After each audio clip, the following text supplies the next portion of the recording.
kulang yung kanilang due diligence. Hindi lang dapat legal ang kinonsulta nila, dapat kinonsulta nila yung may-ari ng pondo. Dapat kinonsulta nila ang taong bayan dahil ang PhilHealth ay pondo ng bayan. Dismayado ang mga medical practitioners sa inilabas na circular ng Department of Finance o DOF na ibabalik sa National Treasury ang nasa 89.9 billion pesos na pondo ng Philippine Health Insurance Corporation o PhilHealth. Ayon sa mga grupo, dapat ay ginamit ang pondo ng PhilHealth para mas mapabuti ang benepisyo lalo pa ng mga mahihirap na mamamayan. Ang pakiusap po namin, dagdagan na lang po yung benepisyo para mas medyo gumaan naman po ang kahirapan ng mga Pilipino. Paliwanag pa ng mga grupo ng medical practitioners, labag sa batas ang paglilipat ng pondo ng PhilHealth alinsunod sa Republic Act 11223 o ang Universal Healthcare Law. May pamamaraan din anya sa pag-aamyenda sa naturang batas at hindi maisasantabi lang ng Appropriations Act.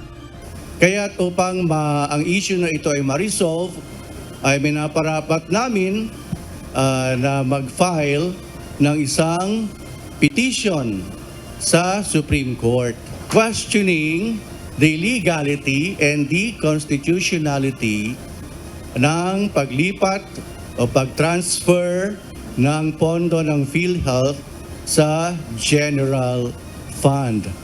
Plano ng mga medical worker na maghain ng petisyon sa Korte Suprema pagkatapos ng State of the Nation Address ni Pangulong Ferdinand Marcos Jr.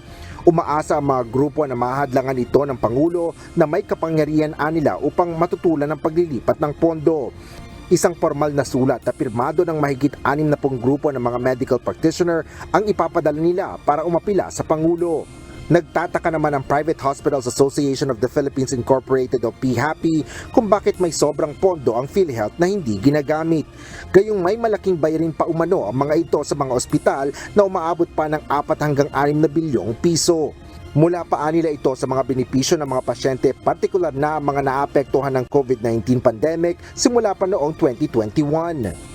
Tataka lang siguro yung ating mga ibang hospitals na for the past 2 years ata or more than 2 years, meron pa kasi ng ganyan na savings, na ibig sabihin bakit hindi yan pinambayad na lang at nagamit o kaya nagamit talaga ng ating mga ng PhilHealth para sa benefits ng ating mga members. Nakipag-ugnayan na ang UNTV News and Rescue sa PhilHealth ngunit tumanggi pa rin ito na maglabas ng kanilang panig. Una nang sinabi ng PhilHealth na hindi makaapekto sa kanilang obligasyon sa mga miyembro ang ibabalik na pondo sa Bureau of Treasury.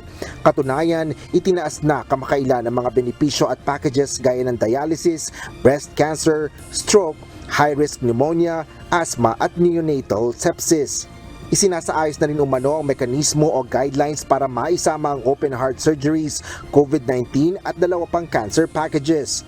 Ang Department of Finance naman, sinabi na may maiiwan pang 500 bilyong piso sa kaba ng PhilHealth para sa pangangailangan ng kanilang mga miyembro.